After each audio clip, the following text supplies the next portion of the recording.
그래서 이제 지난번에 엔탈피까지 했고, 사실 원래 지난주에 엔탈피 문제 푸는 거 연습을 좀 했으면 좋았을 거긴 한데, 글쎄, 헬스 법칙 일단 뒤에 내용 정리하는 쪽이 좀 더 급하니까 일단 그거 먼저 하고, 아까 뭐 어쩌고 뭐 생각을 해봅시다. 일단 그래요. 어차피 높은 확률로 대부분의 학교들이 다 그렇게 하는데, 그러니까 문제를, 그러니까 문제 프린트를 주고 그 안에 있는 것들 문제로만 뭐 숫자 바꿔서 정도 시험 문제를 내는 형태로 많이 하거든요. 절대평가다 보니까. 그래서 이렇게 많이 하니까 뭐 결국 이제 너네 학교 선생님들이 문제 프린트로 해서 문제 푸는 방법 자체는 또 알려주고 할 거잖아. 그래서 앞에 그 기체나 이런 부분이야 좀 그렇다고 해도 헬스 법칙은 또 그냥 학교 선생님들 설명한 걸로 괜찮을지도 모르니까 그거는 이제 그때 가서 보기로 하고, 일단 진도부터 나갑시다. 우리 남은 게 이제 화학평형하고, 화학평형만 나왔다고 보면 되겠지. 어차피 반응 속도는 안 나갈 거니까. 근데 화학평형은 우리 하원에서 좀 했잖아요, 그렇죠? 그래서 하원에서 했던 거 그냥 사실 하원에서 다룬 게 되게 극히 일부분이고, 원래 화투가 이제 화학평형을 아예 주로 다루는 부분이긴 한데요. 그래서 근본적으로 상평형이나 용해평형 같은 게 여기도 그대로 다시 나와.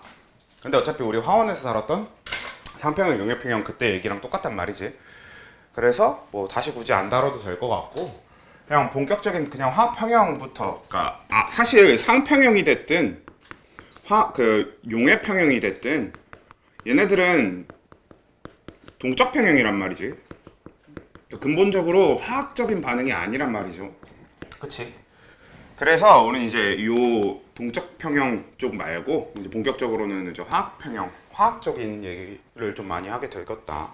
이게 이제 우리 지금 해야 되는 얘기인데, 그래서 뭐 가역 반응, 비가역 반응에 대한 얘기는 다시 할 필요 없을 것 같아요. 이것도 하원에 나왔던 거니까.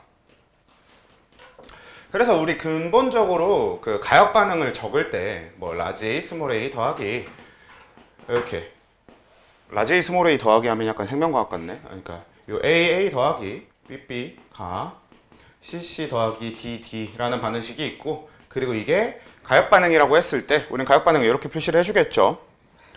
그냥 여기다가 앞에 있는 거 내용을 이제 하나씩 더 해보면, 일단 첫 번째로 우리 앞에서 열화학 반응식이라고 해서 뒤에 델타 H를 추가로 적는 얘기를 했었죠. 엔탈피 파트 얘기하면서. 그래서 이 반응식의 엔탈피 변화를 이제 추가로 적어주는 얘기를 했었는데, 여기서도 똑같이 가역 반응에다가 혹은 뭐 가역이든 비가역이든 상관없이 이렇게 뒤에 델타 H를 추가로 적어서 그냥 열화학 반응식 얘기를 할 수 있어. 근데 굉장히 좀 간단한 얘기인데, 이 반응식이 이렇게 적혀 있고 뒤에 델타 H가 뭐 0보다 작다라고 가정을 해봅시다. 그럼 이 반응식에서 A랑 B가 반응해서 C와 D가 만들어지는 반응 자체는 발열이야, 흡열이야? 발열인 거지. 우리 엔탈피는 결과값에서 원인값을 빼주는 형태가 되기 때문에 그게 음수가 나오게 되면 발열이었단 말이야. 에너지가 줄어들었다는 소리니까. 근데 그러면 너무 당연하게도 역반응은 뭐겠어? 흡열이 되는 거겠지. 그래서 보통 열화학 반응식을 가역 반응에 대해서 열화학 반응식을 적으면 그 뒤에 적혀 있는 델타 H 변화, 그러니까 엔탈피 변화는 정반응에 대한 엔탈피 변화를 적게 되고요. 그럼 그 역반응은 그냥 이거의 반대, 그러니까 정반응이 흡열이었다면 역반응은 발열, 정반응이 발열이었다면 역반응은 흡열이 되는 건 뭐 얼추 당연한 이야기가 되는데, 단순히 여기서 넘어서, 단순히 이런 얘기를 넘어서 이제 화2에서는 이 화학평형과 관련된 얘기를 할 때 이 평형상수, 이게 메인이 됩니다. 일단 평형상수식부터 적어놓고 시작을 해보면 K, 일단 기호는 K를 쓰고요. 그 이 평형상수 K가 그 뭐라고 해야 되냐, 화2 이후에 여러분들이 대학교 이후에 화학과 관련된 걸 얘기할 때 이 평형상수가 가장 많이 쓰여요. 그래서 이 평형상수는 상당히 중요한데, 뭐 예를 들면 너네 1학년, 대학교 1학년 때 배우는 일반화학이라던가 이런 쪽에 일반화학의 가장 메이저한 계산, 제일 많이 하게 되는 계산이 KA 값이라고 해서 이 평형상수에서 조금 더 나아간 이온화상수라는 걸 계산한다던가, 아니면 이걸 가지고 또 pKa, 이건 뭐겠어? KA 값에다가 마이너스 로그 취해준 걸 얘기를 한다던가 이런 얘기가 이제 주가 된단 말이야 뒤쪽으로 가면. 근데 그래서 이 되게 중요한 평형상수는 식 자체는 간단하게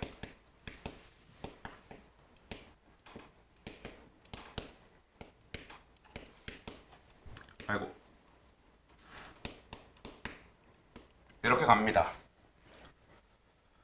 근본적으로 어떤 얘기를 하고 싶은 거냐면, 자, 평형상수라고 하는 건 이 가역 반응을 기준으로 했을 때 어떤 식으로 표시를 해놓고 싶은 거냐면, 반응물의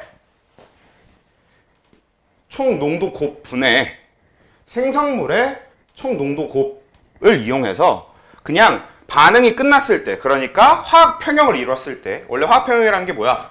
정반응 속도는 정반응의 재료인 반응물이 시간이 갈수록 줄어들잖아요.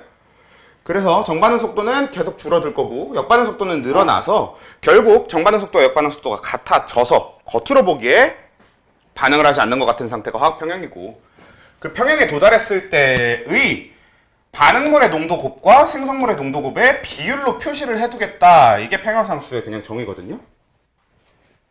근데 이게 왜 중요하냐면 이 평형상수라고 하는 거는 근본적으로 변하지 않습니다. 반응식이 같다면. 그러니까 뭐 예를 들어서 반응 하나를 가져와 봅시다. 우리 제일 많이 쓰는 하버부슈법. 그러니까 질소와 H2 수소기체를 이용해서 NH3 암모니아를 만드는 이 반응식이 있다고 쳤을 때 얘네들이 요거에서 만약에 우리 한 20도씨의 1기압에 내가 N2를 2몰 가지고 있고 H2를 4몰 가지고 있어. 그래서 내가 이 조건에서 이 반응식을 진행을 해본 거야. 근데 평형이라고 하는 건 어차피 어떤 개념이냐면 얘가 원래 우리 화원에서 하던 것처럼 진행을 해보면 얘 2몰 놓을 거고요. 얘는 4몰 놓을 겁니다. 원래 화원에서는 어떻게 진행을 해요? 둘 중 하나가 다 떨어진다. 그러니까 다 사라지는 쪽을 한계 반응물이라고 놓고 진행을 했었을 거 아니에요. 원래는 이제 그렇게 해야 되는 게 맞는데 평형 개념이 도입이 되면 재료 중에, 그러니까 반응물 중에 하나가 다 사라진다가 아니게 되는 거지.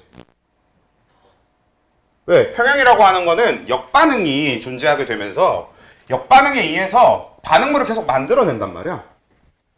그리고 그게 특정 시점에 정반응 속도와 역반응 속도가 같아지면서 어떻게 되는 거야? 겉으로 보기에 반응이 멈추는 거잖아.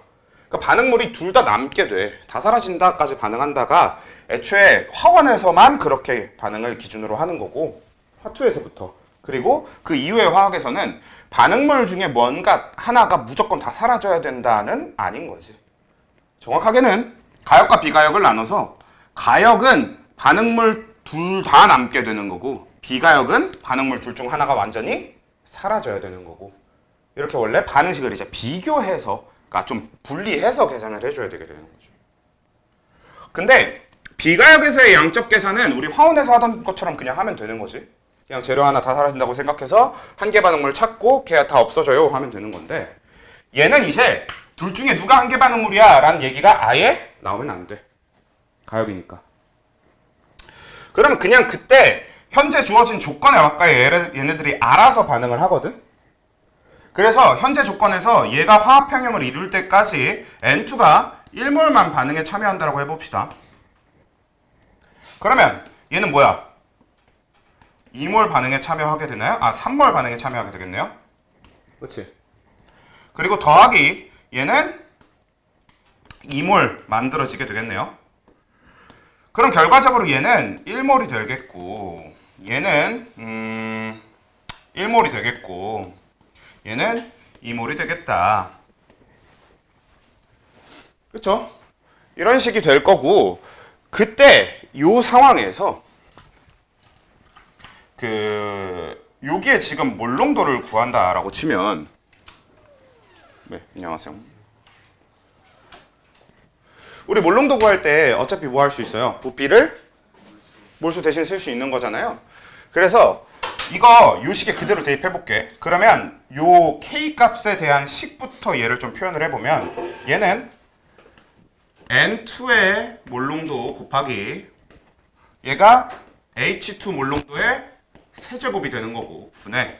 그리고 얘가 NH3 몰롱도의 제곱이 되는 거거든. 이게 K값에 대한 식이 되는 거거든. 우리가 얘기하는 화학평형, 평형상수에 대한 식이 이렇게 되는데, 그리고 여기다가 우리는 무슨 값을 대입해 주냐면 언제 몰롱도를 대입해 줄 거냐면 반응 후, 그러니까 화학평형을 이뤘을 때 몰롱도를 대입해 줄 겁니다. 저 평형상수라는 것 자체가 화학평형 상태에서의 몰롱도를 대입해서 화학평형 상태일 때의 비율을 구해두겠다. 이게 목표란 말이야. 그래서 구해두게 되면 뭐 어차피 뭐 부피가 다 동일하다라는 가정하에 부피를 그냥 1리터 용기라고 뭐 가정한다고 치면 1리터 용기라고 가정한다고 치면 얘의 K값이 뭐가 나온다는 거예요. 그럼 얘는 몰롱도가 그냥 1인 거죠. 곱하기. 그리고 얘는 몰롱도가 그냥 1인 거죠. 분해. 그다음 얘는 몰롱도가 2인데 거기다 제곱이니까 4 해서 K값이 4가 나오잖아. 그치? 이렇게 K값을 구해둔다 인 건데, 그래서 지금 이 20도씨 1기압 조건 안에서 N2가 2몰이고 H2가 4몰인 상태로 내가 저렇게 K값을 구해봤어. 근데 여기서 제일 중요한 포인트는 뭐냐면요, 이제 이 20도씨 1기압을 벗어나서, 아니 20도씨는 냅두고 같은 온도일 때 기압을 바꾸든 아니면 내가 N2나 H2의 양을 바꾸든 상관없이 화학평형을 이뤘을 때 평형상수 K값은 계속 4가 나옵니다. 평형상수는 항상 일정하게 유지돼요. 자, 왜 그런지 보면, 자, 얘가 화학평형을 이뤘을 때를 그 평형을 어디서 이룰 것이냐를 결정하는 건 누가 결정하는 거냐면, 정반응을 얼만큼 하고 역반응을 얼만큼 하고, 즉 정반응의 속도와 역반응의 속도가 평형을 결정하는 거란 말이야. 만약에 정반응이 엄청나게 빨랐어. 그러면 좀 더 정반응을 많이 한 다음에 평형을 이룰 거고요. 그치? 왜냐면 역반응은 처음 시작 속도가 항상 몇이야? 0이잖아. 그러니까 정반응이 엄청나게 빨랐다고 하면 좀 더 많이 반응한 다음에 평형을 이루게 될 거고, 정반응이 엄청나게 느렸다라고 하면 조금만 반응하고 평형을 이루게 될 거지. 그렇죠? 그래서 이렇게 정반응하고 역반응의 속도에 의해서 평형이 어디서 이루어지는가가 결정이 되는데, 근데 근본적으로 여기에 들어가는 값이 몰롱도들이다 보니까 최종적으로 봐봐, 얘가 되게 많았어. 그리고 얘도 되게 많았어. 이 둘 다 엄청 많은 상태야. 즉 반응물이 다 많았어 라고 하면 정반응 속도가 되게 빠르겠죠.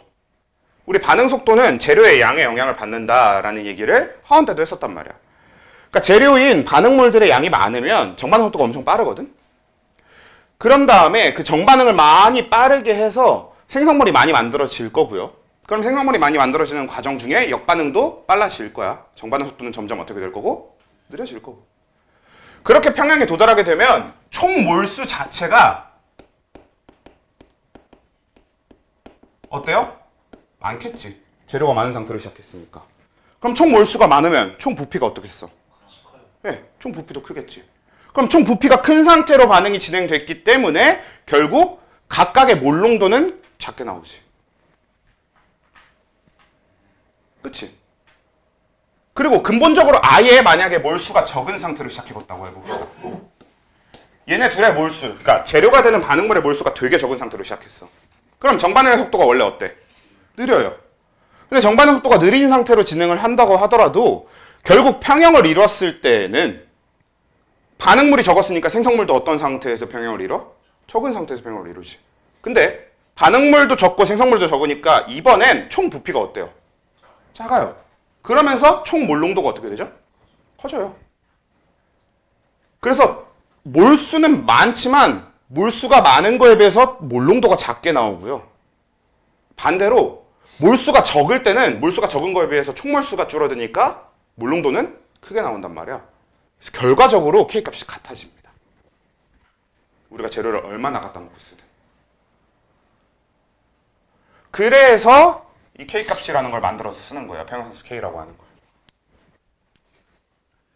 그래서 이 평형상수 K라고 하는 건 그냥 과학자들이 어차피 이 가역 반응이라고 하는 건 우리가 한 번 아무 재료 조건에서 아무 양이나 몰수를 아무 양이나 맘대로 잡아놓고 그 특정 조건에서 구해놓기만 하면 내가 재료의 양을 바꿔도 계속 K값은 똑같이 나오더라 라는 걸 발견을 한 거고, 그럼 반대로 우린 뭘 해볼 수 있게 되냐면 가역 반응을 가지고도 내가 재료를 얼만큼 준비했을 때 생성물을 얼만큼 만들 수 있을지를 예상해 볼 수 있게 되겠죠.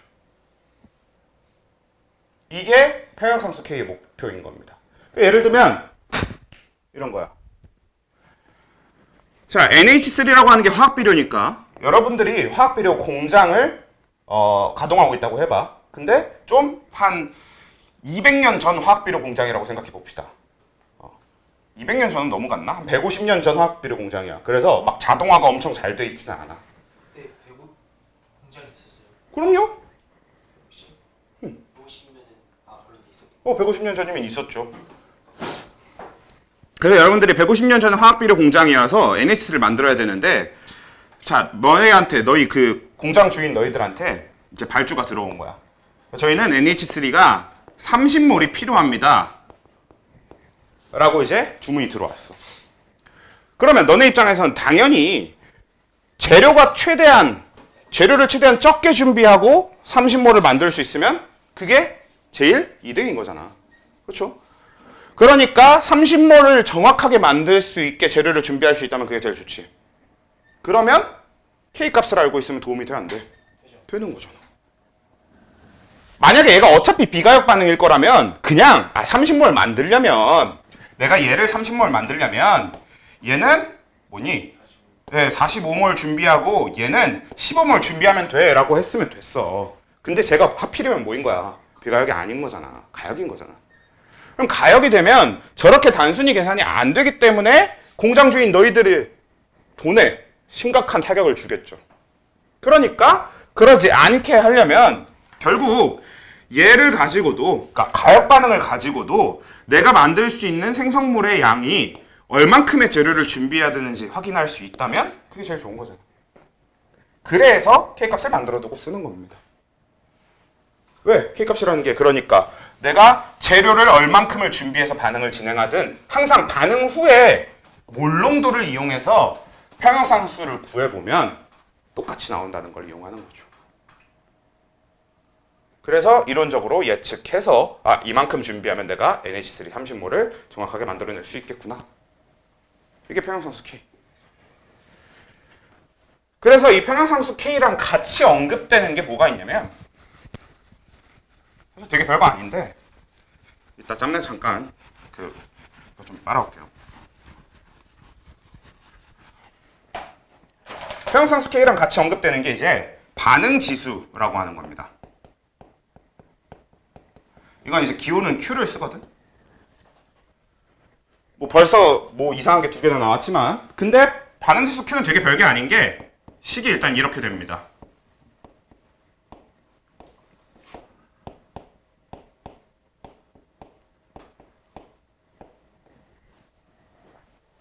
그러니까 뭐야? K랑 Q랑 식이 똑같아요. 다만 그럼 똑같은 식을 쓸 거면 왜 두 개를 따로 만들어 놨냐? 이 K라고 하는 건 평형일 때의 몰농도를 항상 대입하도록 되어 있고요. 항상 평형 상태일 때의 몰농도를 대입해야 돼. 그리고 이 K값은 항상 똑같이 나오는 거야. 그리고 반응지수 Q라고 하는 건 그냥 현재 상태에서 내가 준비한 재료들 이런 걸 가지고 현재 상태에서의 몰농도를 이용해서 구하는 거지. 이건 여러분들이 공장 주라서 이렇게 재료를 완벽하게 준비하기 위해서의 용도는 아니고 그냥 화학적인 실험에서 지금 조건이라면 정반응을 더 많이 할지 역반응을 더 많이 할지 정반응을 하게 될지 역반응을 하게 될지 예측하는 데 쓰입니다. 왜냐? 얘는 현재 몰농도지. 그럼 이걸 현재 몰농도를 대입해서 이걸 값을 Q값을 구해놓고, 그리고 K는 평형 몰농도를 전에 같은 실험을 해서 전에 이제 구해놨었을 거 아니야. 그래서 전에 구해놨던 K와 지금 상태, 내가 지금 갖고 있는 물질들로 구해본 Q랑 비교를 해봤는데 Q보다 K 값이 큰 거야. 그럼 이거는 무슨 뜻이게?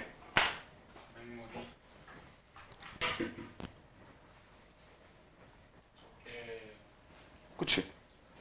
현재 내가 갖고 있는 건 분모가 더 작고, 아니, 분모가 더 크고, 분자가 더 작다인 거잖아. 뭐랑 비교했을 때? K랑 비교했을 때. 그치? 그러니까 평형 상태랑 비교해서 내가 지금 갖고 있는 양은 분모는 더 크고 분자는 더 작아. 즉, 반응물이 더 많고 생성물이 더 적어. 라는 뜻이니까 지금 내가 준비한 대로 하면 정반응을 하겠구나. 라고 얘기를 하게 되고, 우린 그걸 뭐라고 표현하냐면 정반응이 우세하다라고 표현합니다. 정말 단순한 얘기인데 그럼 K랑 Q 값이 같아. 내가 딱 공교롭게 지금 현재 몰롱도를 Q를 구했는데 K 값이랑 같게 나왔어. 그럼 뭐야? 지금 평형인 거지. 그래서 지금 평형이라는 뜻이 되는 거고. 반대로 내가 준비한 현재 몰롱도를 가지고 Q 값을 구했더니 K보다 크게 나와. 그럼 이건 뭐야? 분자가 평형일 때보다 분자는 더 크고 분모는 더 작다는 얘기가 돼야 되는 거니까 생성물이 더 많다. 즉, 뭘 하겠다는 얘기가 되는 거야? 역반응이 우세하게 되겠다라는 얘기가 되는 거죠. 그래서 근본적으로 평형상수 K를 그냥 투명하게 쓰는 건 이거랑 계산하는 거 이거 말고는 없습니다.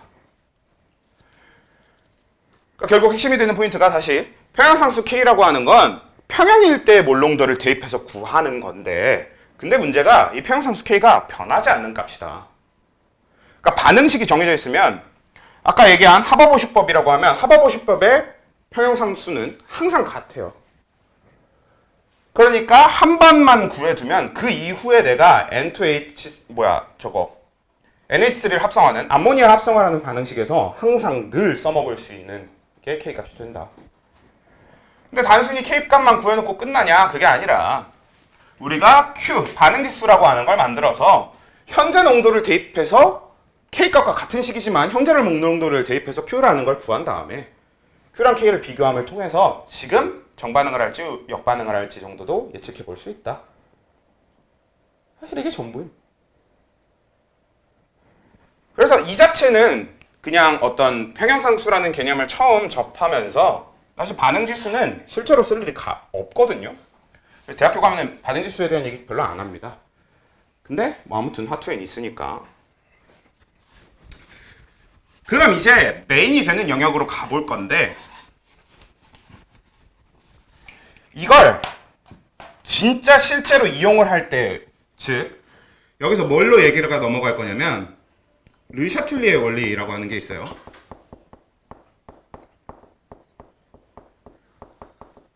그냥 편한 표현으로 우리가 쉽게 볼 수 있는 표현으로는, 쉽게 알아들을 수 있는 표현으로는 평형 이동이라고 부릅니다.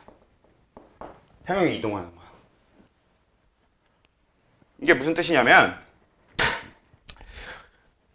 반응식이 정해져 있고 이미 내가 준비한 재료들로 반응을 진행해 봤을 때 이 반응 속에 걔가 이 반응을 하던 영역 안에 있는 물질들이 이미 화학평형을 이루었어. 근데 내가 여기서 외부 조건을 바꿔주면 평형이 이동을 합니다. 무슨 얘기냐? 화학평형이 깨지고 반응을 다시 진행해요. 이건 왜 쓸모가 있냐면 아까 너네 공장주의 입장으로 한번 생각해 보자고 했잖아? 만약에 여러분들이 원래 내가 알고 있는 조건에서 이 30몰을 만들기 위해서 준비해야 되는 N2가 그리고 H2가 얘를 한 100몰 준비해야 되고 얘를 200몰쯤 준비해야만 얘를 30몰을 얻을 수 있는 거야. 원래 이런 식이었어. 근데 내가 N2 100몰과 H2 200몰 가지고 얻을 수 있는 NH3의 양을 30몰보다 더 늘릴 수 있다면 어때요? 당연히 좋은 거죠. 그치?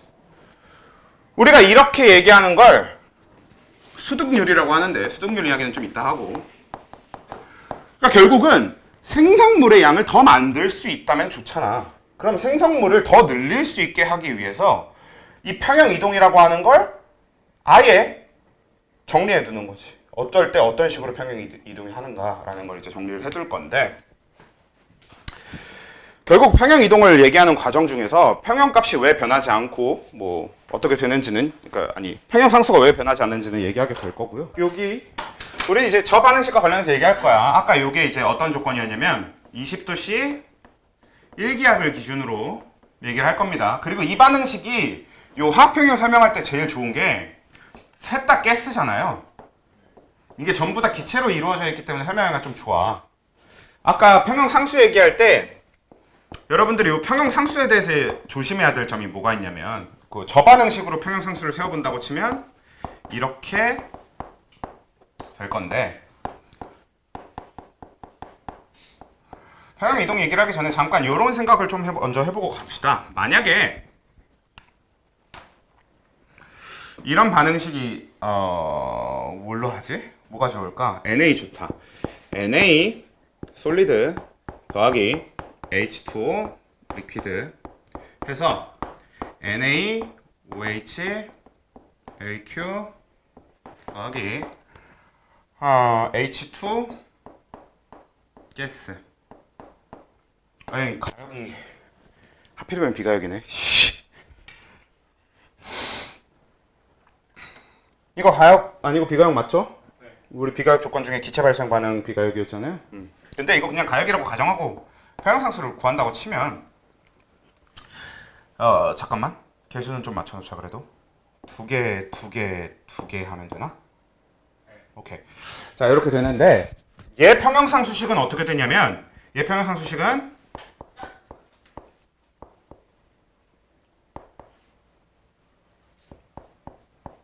원래 이렇게 돼요.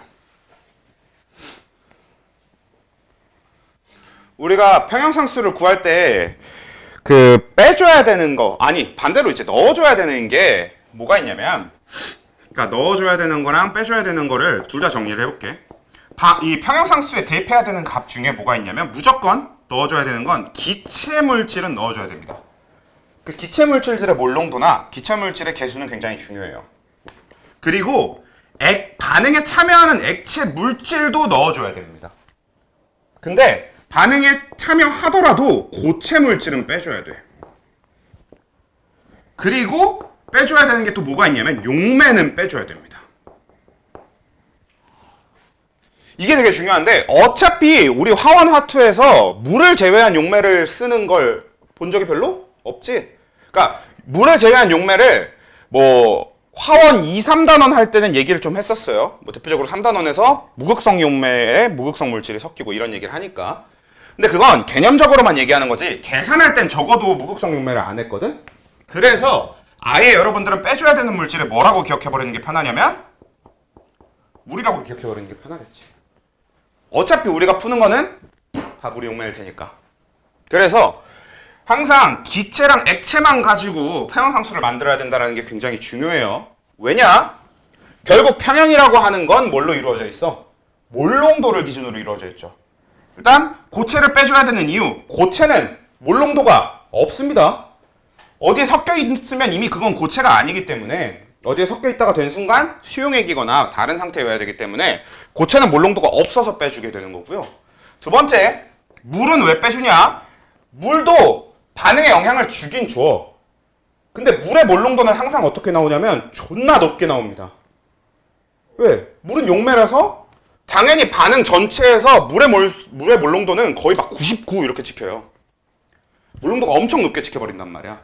그러니까 얘를 K값에 넣는 순간 K값 전체 수치가 너무 이상하게 변해버리죠. 그래서 물하고 고체의 몰농도는 빼고 생각을 해주고요. 그 다음에 왜 식이 이렇게 생겨먹냐를 한번 생각해보면 왜 이 개수를 차수에 올리냐면 이거 되게 간단한 얘기인데 우린 그냥 반응물의 몰농도 총곱분에 생성물의 몰농도 총곱을 하는 거거든? 근데 그걸 식을 저렇게 안 적고 저거 만약에 풀어 적으면 우리가 이렇게 한 번도 적어본 적이 없을 뿐이지 실제로 저거 풀어 적으면 이렇게 돼요.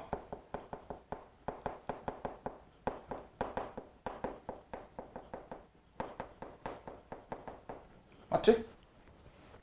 그러니까 결국 그냥 분모의 반응물의 농도곱을 N2 몰농도, H2 몰농도, H2 몰농도, H2 몰농도를 다 곱하는 거지.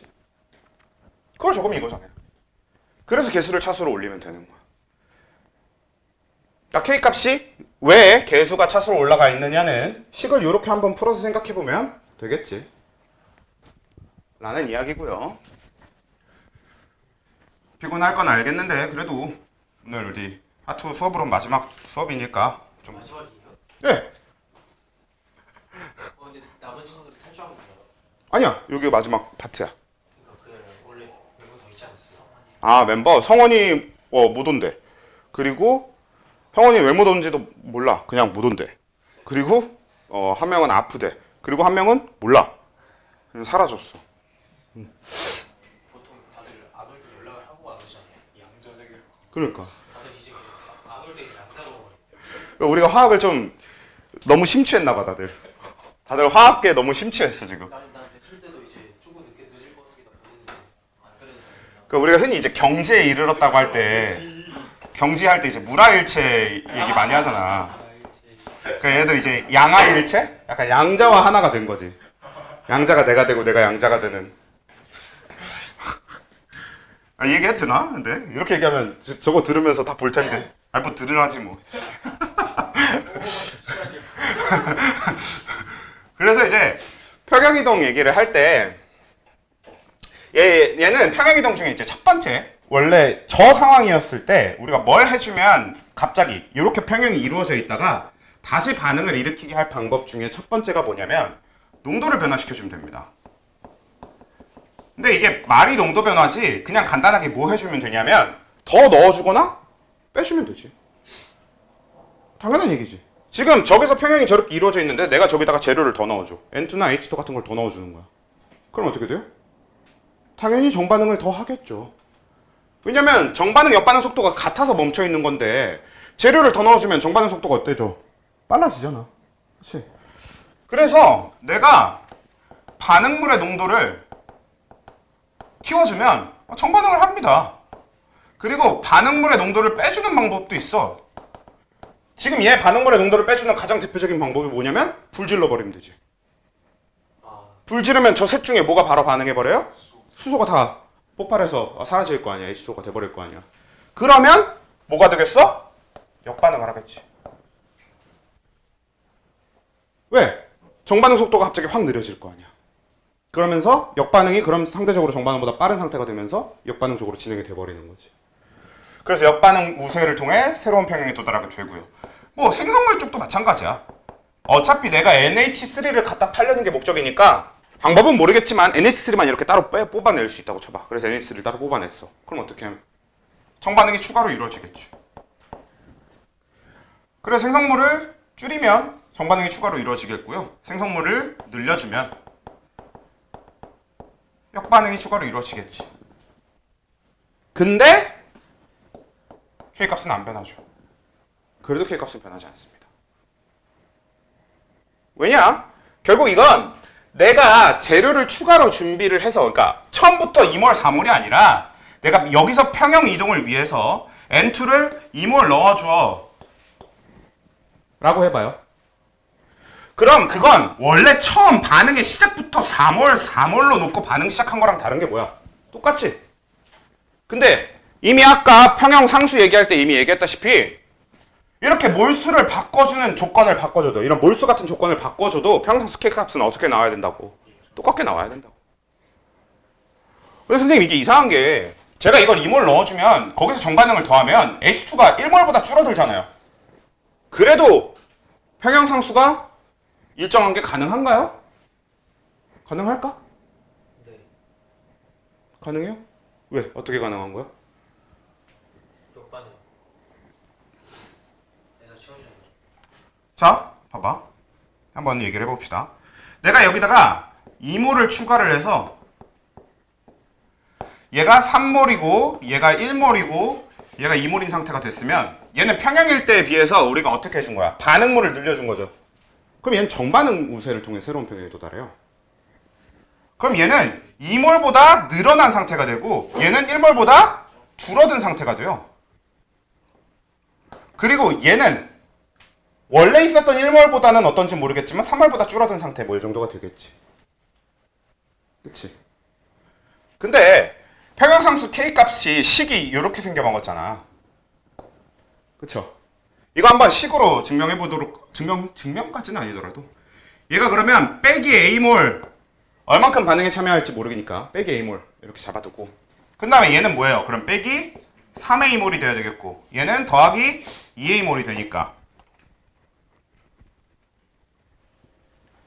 그럼 얘는 3 빼기 A가 되겠고 얘는 1 빼기 3A가 되겠고 얘는 뭐예요? 2 더하기 2A가 되는 거잖아요. 그쵸? 그럼 일단 뭐가 됐어? 분자가 증가하겠지. 그래서 K값이 동일하려면 분모가 증가하면 되거든요. 그치? 그래서 분모가 증가하면 되는데 문제는 이거랑 이거랑 곱하는 과정이잖아요. 그치? 근데 얘가 1 빼기 3A가 될 거고 원래 1이었다가 그리고 얘는 3 빼기 A가 될 텐데 제가 원래 1이었으니까 어때? 처음부터 양이 적었죠. 그치? 그래서 처음부터 양이 적었던 데에서 더 양이 사라진다고 해도 거기다 세제곱을 한다고 해도 전체 값의 크기를 영향을 적게 줍니다. 그러니까 원래 몰수가 적었던 물질이라서 거기서 조금 더 줄어드는 게 전체 값의 영향을 적게 주고 N2의 변화량이 영향을 더 많이 주거든. 그래서 결과적으로 똑같이 나오긴 하는데 이거는 사실 문제로 보는 게 제일 편해요. 사실 이걸 이론적으로 설명하기보다는 실제로 그렇다는 거니까 실제로 그렇다는 거라서 문제로 보는 게 제일 편한데 이걸 A로 설명하니까 되게 애매하네. 어떻게 볼까요? 잠깐만. 완자 있는 문제 하나 갖다 놓고 한번 보면서 한번 해봅시다. 그게 제일 속 편하겠다. 태블릿 안 가져? 저요? 다 챙겨왔어요. 태블릿 좀 보면서 완자 제가 올려드렸었으니까 문제로 보는 게 제일 편합니다. 이런 거.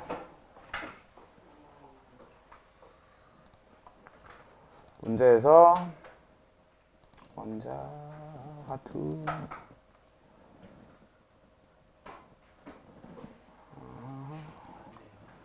왜? 커피 안 마셨어요. 끊어 빨리. 너 수능 날 커피 안 가져가면 어떡할 거야?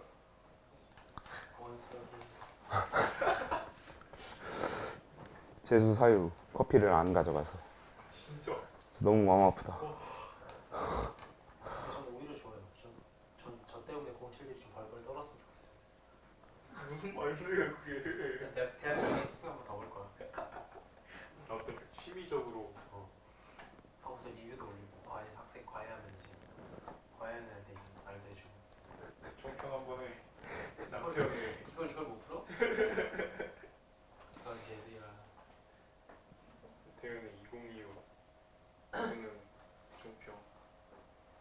근데 만약에 취미로 갔는데 서울대 갈까? 그럼 서울대 갈 성적이 딱 그럼 바로 가는 거지.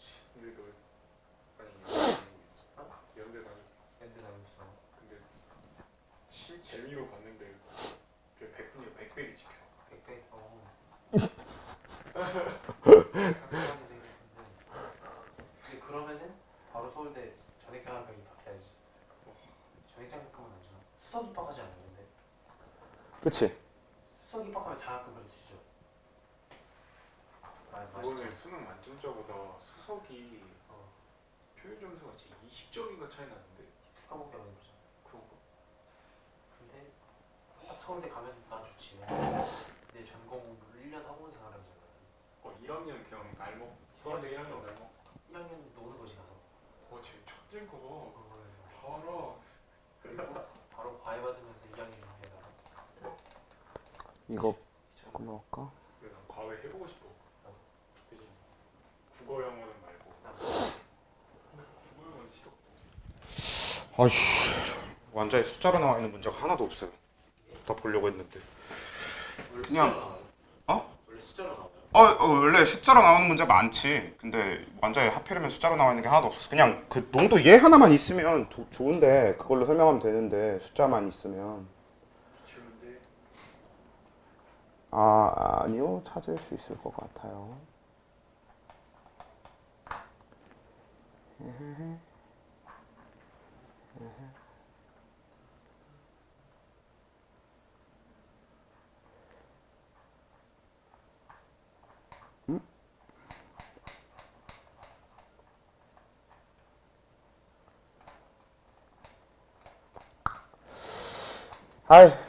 일단 이거 압력에 의한 평행이동까지 얘기하고 나서 얘기를 할게요. 한 번에 정리를 합시다. 일단 요거는 요 정도로 일단 정리해두고 잠깐 그 다음 평행이동 하고 나서 얘기를 해볼게요. 압력 변화 쪽이 좀 더 얘기하기 편하니까. 평행이동 이제 두 번째 조건이 뭐냐면 압력 변화입니다.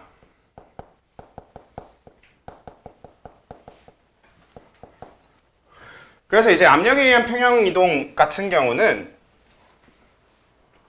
자 그러면 이 조건에서 아까 이거 지우지 말걸. 이건 일단 냅둘게요. 플러스 2, 플러스 마이너스 3 해서 1몰, 1몰, 2몰에서 평행이 이루어졌었어요. 그렇죠? 자, 이렇게 된 상태에서 우리가 압력 변화를 추가로 가해준다라고 하면요. 그럼 저기서 이제 압력 변화를 가해주게 되면 저 평행이 이루어진 상태에서 압력 변화를 가해주면 어떻게 돼?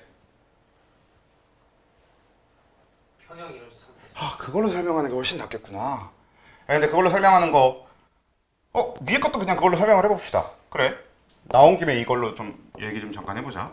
아까 우리 K값 요 밑에다가 식 좀 적어놓고 이게 제일 접근하기 편할 것 같아요. 그러니까 실제로 어떻게 되는지를 보려고 그러면 숫자가 필요하니까 그거 버려두고 자 우리 이런 식으로 좀 생각해보자.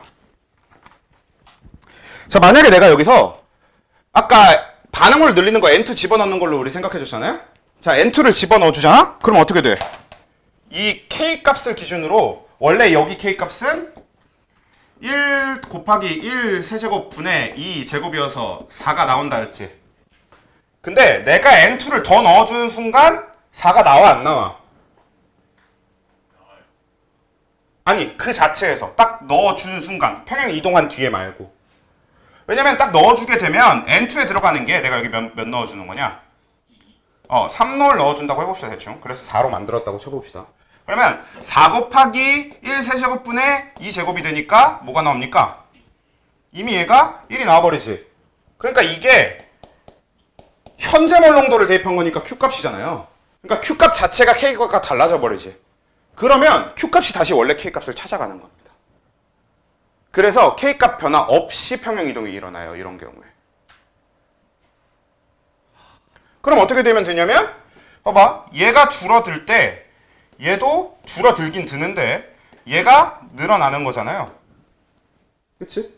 그랬을 때 얘랑 얘 줄어드는 양을 적당히 조절해서 얘 늘어나는 걸 커버할 수 있을 정도로 변하면 되는 것도 있는데다가 근본적으로 제일 처음에 했던 얘기인데 뭐야?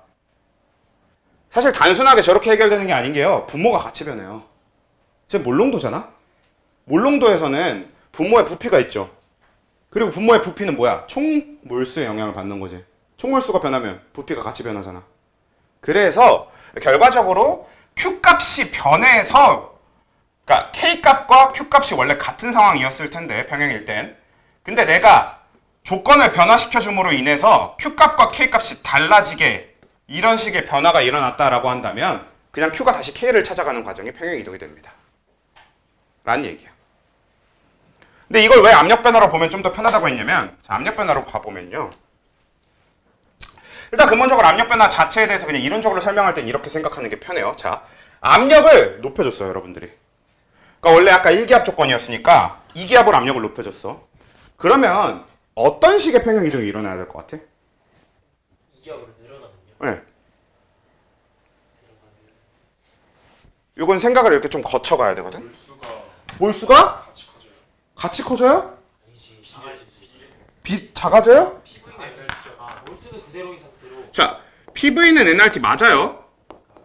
근데 일단 R은 일정하죠. 그리고 T 지금 온도니까 일정한 상태입니다. 그치? 근데 얘는 사실 부피가 변할 수 있어서 이걸로 그냥 얘기하기 조금 어렵긴 어렵거든. 그래서 이걸로 설명하기는 좀 어려운데 그래서 단순하게 여러분들이 좀 생각을 해서 보통 근데 압력을 변화시켜주겠다는 건 부피를 일정하게 하는 경우가 좀 더 많긴 많습니다만 이것도 그냥 버려두고 그냥 단순하게 여러분들이 지금 평행이 이루어져 있는 상태에서 압력을 변화시켜줬어. 그러면 압력이 강하다라고 하면 원래 우리는 그냥 부피 입장으로 생각을 해보면 부피가 어떻게 해야 되는 게 맞아요? 압력이 강해지면 부피가 줄어들어야 되는 게 맞지. 그러면 압력이 커지면 부피가 줄어드니까 부피가 줄어들면 몰수가 어때야 돼요? 줄어들어야 되는 게 맞지. 아, 네. 그래서 이 압력 변화에 의한 평형 이동은 이 농도 변화에 의한 평형 이동이랑 조금 다른데 우리가 압력을 높여주게 되면 기체 분자 수가 줄어드는 방향으로 평형 이동이 일어납니다. 왜? 한번 그냥 생각을 이렇게 거쳐가는 거야. 압력을 높여주면 부피가 작아져야 될 거고 부피가 작아지려면 기체 분자 수가 적은 게 맞겠네. 이런 식으로. 반대로 압력을 낮춰주면 어떻게 되는 거겠어? 기체 분자 수가 늘어나는 방향으로의 평형 이동이 일어난다는 거고요. 그럼 저식을 기준으로 얘기를 해봅시다. 자, 저 반응식에서 평형이 이루어져 있는 상태에서 내가 압력을 높여줘. 그러면 정반응으로 평형 이동이 일어나요? 역반응으로 평형 이동이 일어나요? 역반응. 그치? 압력을 높여주면 정반응으로 일어나죠. 근데 저 1, 1, 2가 다 같이 줄어드는 게 아니에요. 다 같이 줄어드는 게 아니지. 평형 이동이니까. 그럼 압력을 높이면 어떤 기체의 분자 수가 작아지죠? 전체 기체 분자 수. 전체란 표현을 빼서 그런 거야? 전체 기체 분자 수.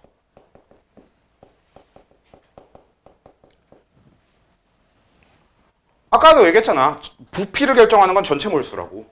그러니까 전체 몰수가 줄어드는 방향, 전체 몰수가 늘어나는 방향. 자, 지금 저 반응식 봐봐요. 반응물의 개수 총합이 4고 반응 후의 개수 총합, 그러니까 생성물의 개수 총합이 2죠. 그럼 이건 무슨 뜻이냐면 반응이 진행될 때마다 반응물은 4몰씩, 생성물은 2몰씩 이렇게 변하는 거잖아. 반응물은 4몰 줄어들고 생성물 2몰 늘어나는 거잖아. 그래서 우린 저 반응이 정반응이 진행될수록 어떻다라는 걸 알 수 있냐면 기체 분자 수가 줄어들 거라고 예상할 수 있죠. 반대로 역반응을 진행할수록 기체 분자 수가 늘어날 걸 예상할 수 있을 거고. 요 얘기야. 그래서 우리가 압력을 높여주면 기체 분자 수가 줄어드는 방향인 정방향으로 평형 이동이 일어나고요. 그리고 압력을 낮춰주면 기체 분자 수가 늘어나는 방향인 역방향으로 일어나게 됩니다. 근데 이거를 정말 간단하게 한번 설명을 해볼게요. 자, 원래 K값이 이렇게 돼 있었던 상황에서 내가 압력을 2배로 늘려줬어. 자, 압력이 2배가 됐어. 그럼 총 부피가 2분의 1배가 돼야 되겠죠. 일단 평형이 이동하기 전에를 얘기하는 거야. 딱 내가 압력을 2배로 늘려준 그 순간만 가지고 얘기를 해볼게. 그럼 어떻게 되냐면 원래 이렇게 들어가 있던 몰농도의 모든 몰농도 값이 어떻게 돼요? 부피가 절반이 됐으니까 모든 몰농도가 2배가 되지. 부피가 절반이 되는데. 부피가 절반이 되면. 아, 부피. 아, 네네네. 그쵸? 모든 몰농도가 2배가 되지. 그래서 이걸로 Q값을 계산해보면 얘가 1이었던 몰수, 몰농도가 2배가 되면서 2가 될 거고요. 이 자리가. 가우스 기호 없이 적어야 되겠죠? 2가 될 거고 곱하기 얘는 뭐가 됩니까? 2의 세제곱이 될 거고 그리고 얘는 뭐가 됩니까? 2배가 되니까 그치 4의 제곱이 되겠지. 그쵸? 그럼 결과적으로 이 값이 뭐가 나와요?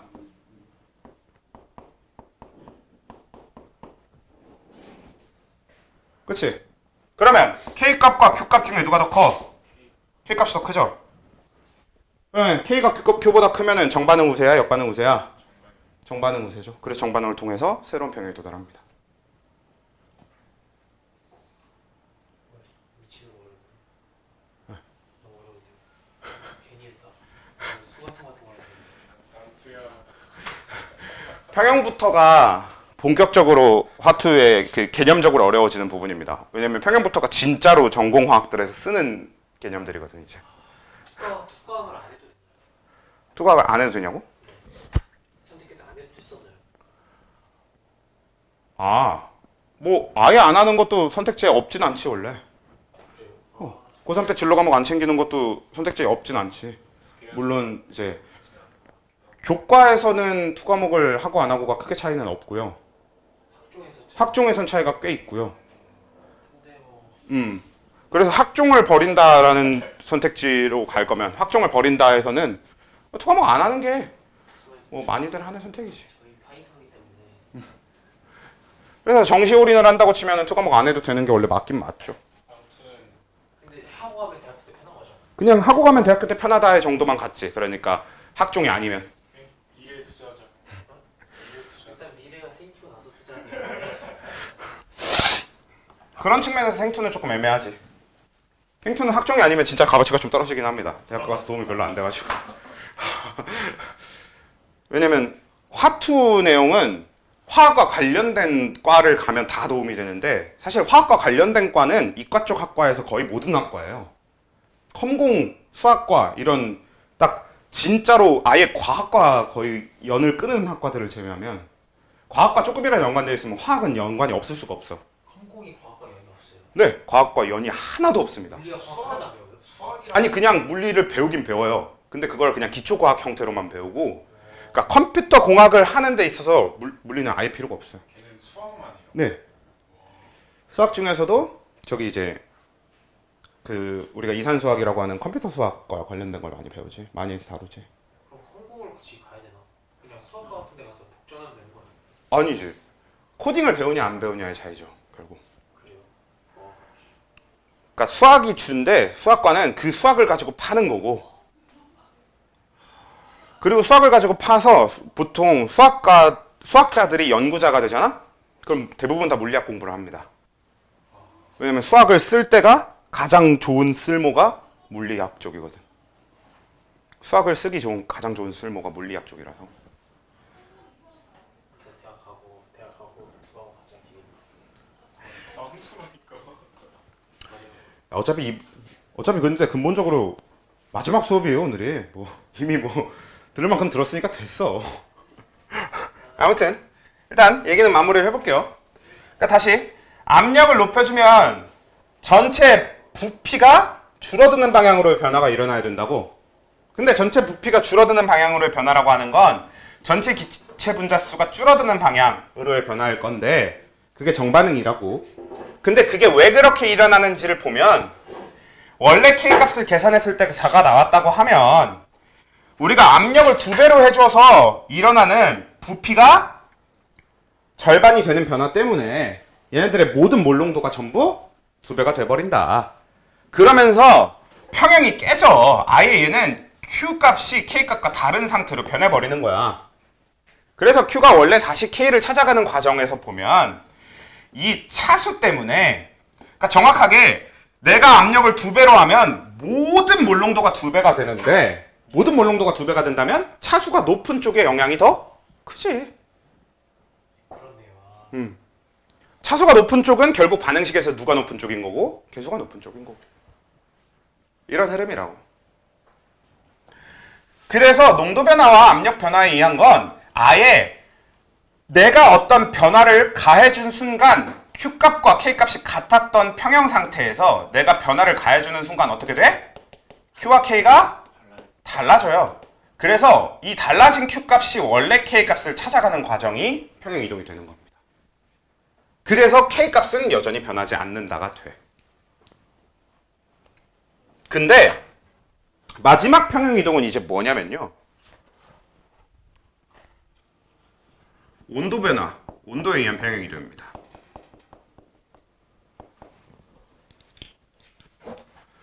자, 이 온도에 의한 평형 이동이 굉장히 또 중요한데, 자, 얘는 근본적으로 온도에 의한 평형 이동 같은 경우는 압력이 변하지 않고, 그러니까 부피가 변하지 않는다라는 걸 전제로 깔아놓고 시작을 해야 돼. 왜냐면 너네가 온도 변화에 의한 평형 이동을 보는데 그때 압력도 같이 변할 거고 막 다른 것도 다 같이 변할 거야. 이렇게 해버리면 머리가 너무 아프잖아. 그치? 그러니까 머리가 좀 덜 아프자고 해서 우리가 지금 이 화투 정도에서 다룰 거는 온도 변화에 의한 평형 이동 얘기할 땐 압력이나 다른 건 변하지 않는다라고 전제를 하고 가는 겁니다. 그래서 나머지 모든 조건이 다 일정하고 온도만 변할 때를 전제로 하는데 그래도 얘는 온도만 변해도 평형이 이동하거든. 근데 위에 둘이랑 전혀 다른 케이스가 되는 게 얘네들은 우리가 압력을 변화시키거나 농도를 변화시킴으로 인해서 원래 K나 Q에 들어가는 것 자체가 농도잖아. 그러니까 쟤네 값 것들이 직접적으로 변하기 때문에 Q랑 K랑 달라져서 어쩌고 이런 얘기였잖아. 근데 얘는 내가 온도 변화시킨다고 N2나 H2나 NH3의 몰농도가 변할 이유가 있어 없어? 없어요. 그러니까 원래 우리가 부차적으로 생각해서 선생님 온도가 올라가면 압력이 올라갈 수도 있는 거고 부피가 커질 수도 있는 거잖아요. 압력과 부피가 변하지 않는다는 조건 안에서 해도 똑같다고. 그냥 압력과 온도가 변하지 않아도 온도만 높아지면 무조건 평형이동이 일어나요. 근데 몰농도는 분명히 안 변해. 그러니까 한마디로 이게 무슨 뜻이냐면 내가 온도를 변화시켜주는 그 시점에도 원래 우리가 알고 있던 K값과 원래 알고 있던 Q값은 그대로 같은 상태로 유지합니다. 내가 온도를 높여주거나 낮춰줘도. 근데 이게 말이 나머지가 일정하다 그럼 그건 너무 가정한 게 많잖아요. 이럴 필요가 없는 게 우리 절대 온도 2배 해줘야 부피가 2배가 되는 거잖아. 그러니까 절대 온도 1, 2도 바꿔주는 거 가지고는 부피 변화 별로 크게 없거든요. 근데도 평형 이동이 일어난다는 거지. 그래서 얘는 K값과 Q값이 같은 상태거든. 원래 알고 있던 K값과 내가 온도 변화를 일으켜줬을 때의 Q값이 그대로 같은 상태인데도 평형 이동이 일어나. 즉 무슨 얘기냐? 온도 변화는 아예 K값이 변합니다. 얘는 아예 K값이 변해요. 자, 왜 K값이 변하냐는 이 뒤에 얘기를 한 다음에 온도 변화를 할 때 평형 이동이 어느 쪽으로 일어나냐 얘기를 한 다음에 아니 어차피 같이 얘기하게 될 텐데 보면 지금 얘 정반응은 뭡니까? 흡열이야 발열이야? 흡열이죠. 델타 H가 0보다 크다라고 되어 있으니까 그치? 그러면 이 열화학 반응식에서 우린 정반응이 흡열이라는 걸 알고 있어요. 자 여러분 온도가 높을수록 흡열과 발열 중에 누가 더 잘 일어나고 누구는 안 일어나게? 발열이 잘 일어날 것 온도가 높을수록 발열이 잘 일어나고 흡열이 안 일어난다? 이게 반대요. 반대예요? 저도 반대로 반대? 왜? 저는 흡수의 열이 많아집니다. 자, 온도가 높다는 소리는 주변에 뭐가 많다는 소리예요? 열이 많다는 소리야. 제가 전에 어떤 얘기를 한번 했었냐면 온도라고 하는 건 이미 누구의 값이라고 했어? 이건 주위의 값이에요. 걔는 온도를 갖지 않습니다. 선생님, 걔가 흡열을 하면 걔는 온도가 높아지는 거 아닙니까? 아니라고. 우리 2학기 기말고사 준비하면서 얘기했었잖아.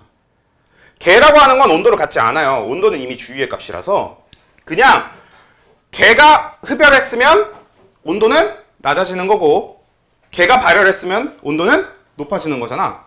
그러다 보니까 온도가 높다라는 건 주위에 열이 많다는 거야.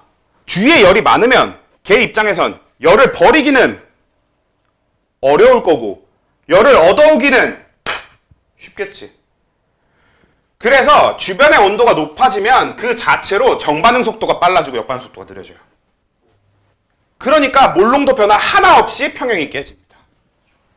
그냥 정반응 자체가 더 빨라지고 역반응이 자체가 느려져서 평형이 깨지는 거지. 당연히 평형이 깨지겠지. 원래 둘이 같아야 되는 거니까. 그럼 뭘 더 하겠어? 정반응이 더 빠르고 역반응이 더 느려졌으니까 정반응을 좀 더 해서 다시 정반응 느려지고 역반응이 빨라져야 평형이 이루어질 거 아니야. 그래서 완전히 새로운 평형을 찾아가는 거지. 그래서 앞에 평형상수 K 설명을 할 때 평형상수 K는 한 번 구해놓으면 변하지 않는다라고 얘기했지만 평형상수 K를 바꿀 수 있는 단 하나의 조건이 온도를 변화시킨다입니다. 평형상수는 온도에만 영향을 받아요. 뭐랑 비슷한 거냐면 앞에 우리 기체에서 기체 분자의 운동 에너지는 온도에만 영향받는다라는 얘기를 했었잖아. 비슷한 느낌이라고 보시면 되지.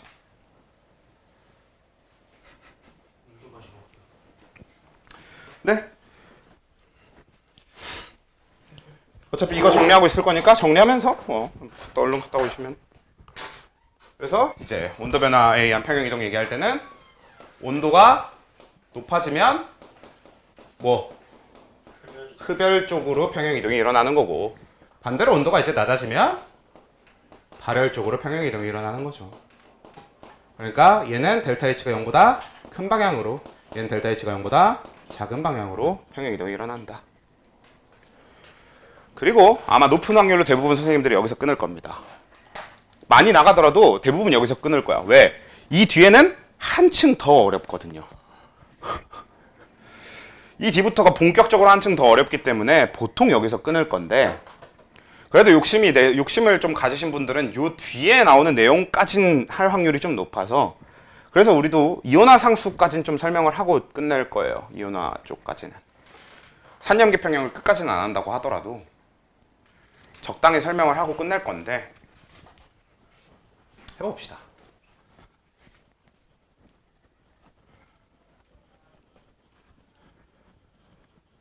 정신 차려.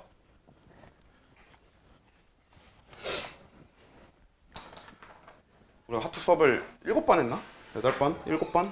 그 정도 했는데 그동안 안 좋은 걸 찾기가 드물 정도면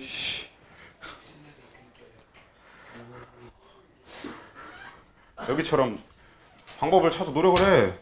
외투를 벗을 수도 있고 일어날 수도 있고, 방법을 찾지 않고 그냥 끊긴다 이러면 어떻게 해? 그 대표적으로 전형적인, 너네 이제 나중에 그 블라인드 이런 데서도 은근히 많이 올라오는 편이고, 그 인터넷에서 욕 먹는 사람들 보면 보통 대부분 다 그래. 그 회사에서 실수해놓고 혹은 자기가 어떻게 해결하려는 노력 하나도 안 해놓고 어떻게 하는 사람들을 더럽게 욕을 하죠.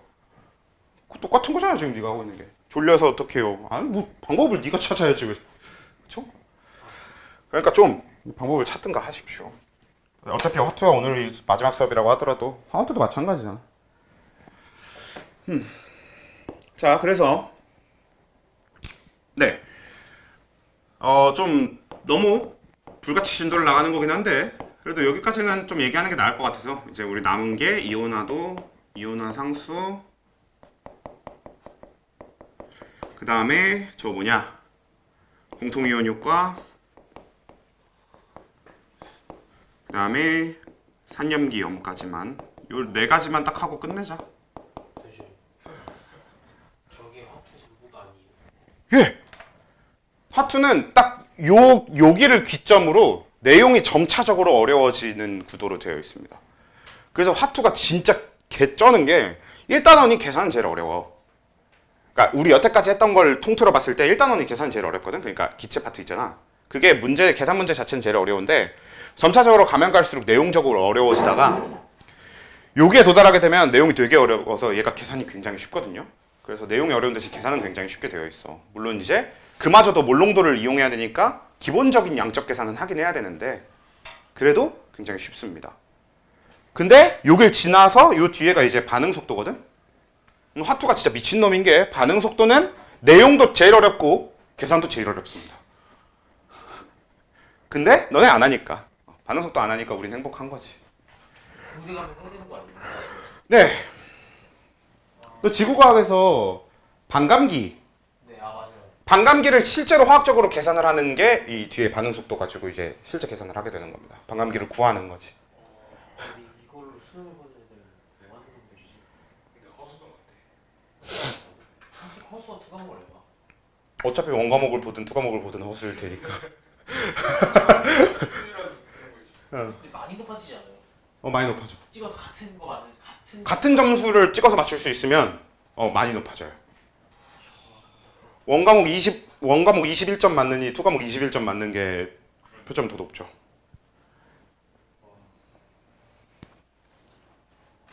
아예 안 한다고 하면 투 과목 2개 해서 그 약간 그냥 작두 타는 게 과학을 어차피 완전히 버린다고 하면 투 과목 2개 해서 작두 타는 게 제일 낫죠. 아니 화투를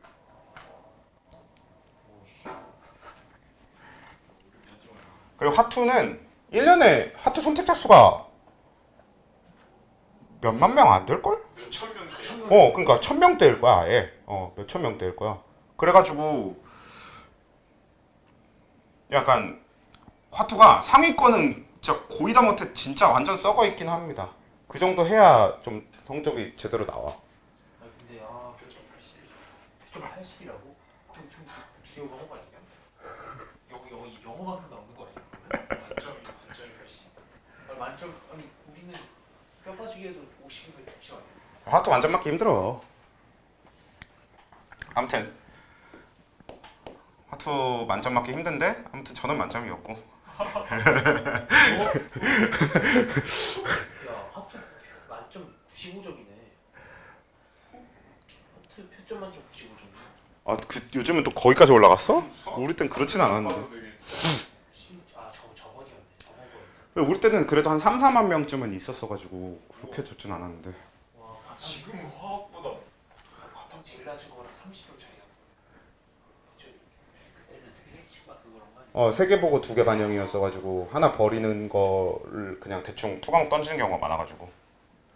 특히나 뭐 고대 화공 이런 데 가려면은 화원화 투 이렇게 하면 메리트가 꽤 크거든요. 가산점 이런 거. 그래갖고 투과목 하고 던지는 애들 많았어가지고. 아무튼 그래서 해봅시다. 자, 이제부터 여기 나오는 얘네들은 주제는 이제 크게는 산염기 평형이라고 하는 데 있어요. 그리고 여러분들이 이미 화원에서 해봤던 중화 적정 있잖아. 이제 하투에서는 원래 이제 거기다가 평형 개념을 같이 집어넣게 되면서 중화 적정을 해. 그래서 하투에서 중화 적정은 이제 어떤 얘기가 주로 나오게 되냐면 어떤 지시학을 써야 되는가에 대한 얘기가 나옵니다. 이게 무슨 얘기냐? 여러분들이 여태까지는 아무 그런 생각 없이 했지만 실제로 중화 반응은 아주 약간의 가역 반응이거든요. 완전한 비가역 반응이 아니란 말이야. 그리고 무엇보다 중화 반응이 가역이냐 비가역이냐가 중요한 게 아니라 이온화, 그러니까 용해는 용해 평형이라고 해서 우리가 알고 있는 것처럼 이미 가역 반응이잖아요. 근데 용해랑 이온화는 다릅니다. 지금 여기서 얘기하게 될 이온화 반응은 용해랑은 다른 거예요. 얘도 별개의 가역 반응입니다. 그렇다 보니까 이 많은 게 어우러져서 실제로 너네 중화 반응이 pH 7에서 이루어지는 줄 알지만 그건 물질마다 달라요. 왜냐면 우리가 뭐 대표적으로 약산을 강염기로 중화 적정을 하잖아? 그러면 pH가 한 4점 몇 정도에서 거의 계속 변하지 않고 계속 유지돼, 한동안. 그러다가 거기서 한 번에 pH 한 8, 9, 1로 확 뜁니다. 중화점 지나면서. 그러니까 우리가 원래 알고 있던 것처럼 원래 화원 4단원 계산할 때 어떻게 돼? 당연히 우리가 넣어주면 H+가 꼬박꼬박 사라지잖아요. 넣어주는 OH-만큼. 그래서 정확하게 딱딱딱딱 없어지면서 가니까 pH가 쭉 일정하게 변한단 말이에요. 그런 경우는 실제로 볼 수 없어요. 실제 중화 반응의 pH 그래프는 이렇게 생겨먹었습니다. pH 변화 그래프는. 실제로는 저렇게 됐어. 특정 시점에서 확 뛰어서 이렇게 변하는 형태를 가지고 있어요. 이게 실제 중화 적정이에요. 그래서 우리가 적정할 때 어떤 물질을 어떤 걸로 적정하냐에 따라서 써야 되는 지시학이 사실 달라요. 우린 그냥 아무데나 BTB 쓰면 색깔이 어떻고 페노프탈린 쓰면 색깔이 어떻고 이것만 있는 줄 알았지만 사실 그 지시학들이 그렇게 많은 종류의 지시학이 있는 이유가 그때그때 다른 지시학을 써야 돼서 그래요. 뭐 아무튼 그런데 뭐가 됐든 거기까지는 안 합니다. 거기는 이제 선생님들도 애들한테 설명할 자신이 대부분 없기 때문에 대부분 안 하고요. 우리는 공통이온 효과랑 산염기 이거랑 해서 완충 효과 정도만 그냥 간단하게 얘기하고 우리도 마무리를 할 거예요. 대부분 학교 선생님들도 많이 설명하는 분들이 여기까지 설명하고 마무리를 하니까. 여기는 최대한 간단하게 정리를 해보도록 합시다. 여기까지는 대부분 다 하니까 조금 잘 알아야 되지만 이온화도 자 아까 얘기한 것처럼 용해라고 하는 반응과 이온화라고 하는 반응은 아예 별개 반응이거든. 그러니까 이게 무슨 뜻이냐면 여러분들은 여태까지 내가 NaCl을 10개를 10몰을 물에 녹여준다고 쳐봅시다. 그래서 얘가 물에 전부 다 녹았어. 그러면 Na+가 몇 몰이 될 거고 Cl-가 몇 몰이 될 겁니까? 10몰 10몰이 돼야 되는 게 맞지. 근데 자 여기다가 용해평형의 개념을 도입해 볼게요. 용해평형을 도입한다고 치면 내가 물에다가 NaCl 10몰 넣는다고 10몰 다 녹는다는 보장이 있어 없어? 없어. 그러니까 내가 넣어준 10몰 중에서 실제로 용해된 게 8몰만이라고 쳐봅시다. 그러면 2몰은 뭐야? 고체 상태 NaCl로 물 밑에 남아있는 거겠지. 그러면 이때 Na+랑 Cl-는 몇 몰씩만 만들어지겠어? 8몰 8몰. 그치? 2몰은 안 녹은 상태로 남아있으니까. 이게 이제 용해평형을 집어넣은 거고 근데 실제로 이렇지가 않아요. 실제로는 어떻게 되냐면 내가 8몰을 녹여줬으면 이 8몰 중에서도 한 1몰 내지는 1점 몇 몰 정도는 NaCl 상태로 그냥 물에 녹아 있습니다. 이온화되지 않고. 그리고 나머지 7몰에서 8몰 정도가 Na 플러스와 Cl-로 이온화된 상태로 있게 됩니다. 한 7몰에서 6몰에서 7몰이라고 얘기했어야 맞네요. 한 6몰에서 7몰 정도. 이렇게 일부만 이온화돼요. 이게 되게 중요해요. 그러니까 단순히 용해시키는 것만 가역인 게 아니라 이온화도 이온화되는 정도, 이온화하는 것도 가역 반응이거든요. 그래서 물 안에서 꼭 다 이온화돼서 녹아있다라는 보장이 없어. 그래서 그걸 우리가 표시하기 위해서 얘기하는 게 이제 이온화도인데, 이온화도는 이제 뭐냐면 용해된 몰수 분의 그 이온화된 몰수. 이게 그냥 이온화도입니다. 간단하죠? 그래서 만약에 NaCl이 이제 10몰 다 넣는다고 쳐. 근데 그 중에서 2몰은 이온화되지 않고 NaCl로 남아있고 8몰의 이온만 이렇게 Na 플러스도 8몰, Cl 마이너스도 8몰이 만들어진다고 쳐봅시다. 그러면 NaCl의 이온화도는 몇 정도 되는 거야? 아니고 0.8. 10분의 8. 10분의 8. 왜냐면 이온화된 것까지 포함해서 용해된 것 그냥 전체 이걸 다 쓰는 거고.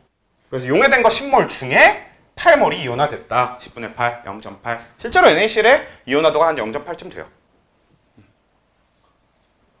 그럼 얘는 당연하게도 이 용해된 몰수, 이온화된 몰수는 몇을 넘지 못하냐면 1을 넘지 못하겠죠. 그래서 1보다 작거나 같고, 그리고 0보다 커요. 사실 0이랑 같으면 이미 그건 만약에 이온화도가 0이야. 그럼 그건 뭐야? 이미 비전의 질이란 말이야.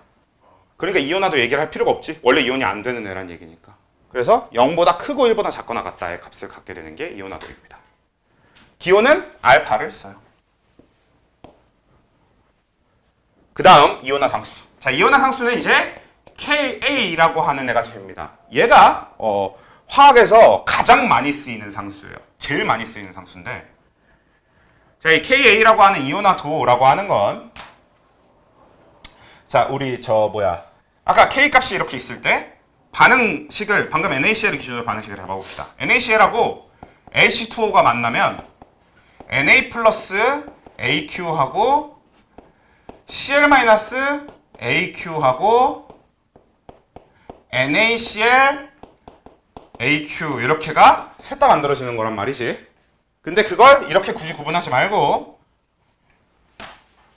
가역 반응으로 놓고 얘를 바로 그냥 AQ 이렇게 접근을 해보도록 합시다. 그러면 얘 평형상수값 K 값을 구할 때 NaCl의 몰농도 분의 Na 플러스의 몰농도 곱하기 Cl 마이너스의 몰농도 이렇게 해줄 거지. 왜? H2O가 뭐니까? 용매니까. 그래서 용매인 H2O 무시하고 그냥 이렇게 적어주는 이걸 그냥 A 이렇게 추가로 그냥 붙여줘서 KA라고 붙여줍니다. 별거 아니지. 오케이? 네, 그렇게 되는데 사실 이거는 이 KA를 가장 많이 쓰는 건 산의 이온화 상수로 쓸 때가 주예요. 근데 이 산의 이온화 상수는 얘기가 살짝 다르니까 잠깐 바꿔봅시다. 어차피 얘가 이제 산량계 평형 얘기하려는 게 주라고 했잖아요. 자, 산의 이온화 상수는요. 그러면 산의 이온화 상수 해볼게요. 야, HCl을 이온화되는 식을 적어봅시다. 얘 더하기 뭐예요? H2O가 뭐와 뭐가 됩니까? Cl-하고 H3O 플러스. 자, 이렇게 되면 H2O가 뭡니까? 용매야? 아니야.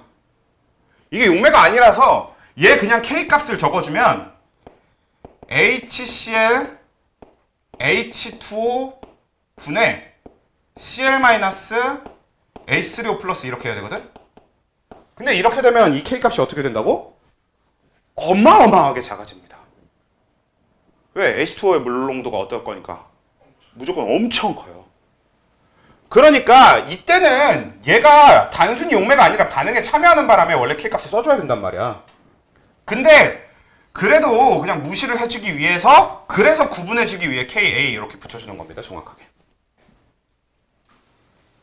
그래서 이건 염기일 때도 마찬가지인데 우리가 흔히 KA를 어떻게 표시하냐면 그래서 우리 산은 보통 어떻게 HA 이렇게 많이 적는단 말이야.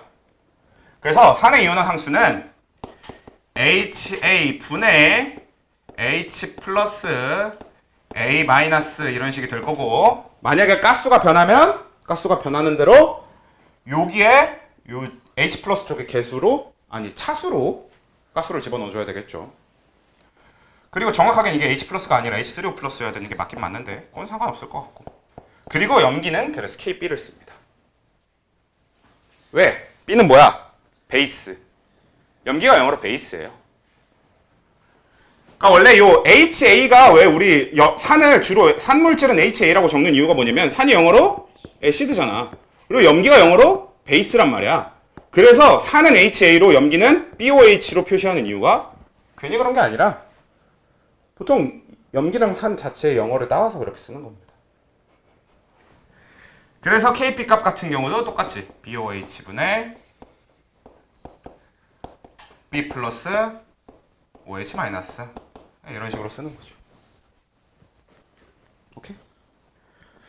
이렇게 쓰는데 KP 그냥 안 쓰고 그냥 KA로 다 그냥 밀고 나가는 경우도 많고 그래요. 근데 뭐 아무튼 이렇게 된다는 거고 사실 KB랑 KA의 관계도 얘기를 할 수 있긴 있는데 그건 뭐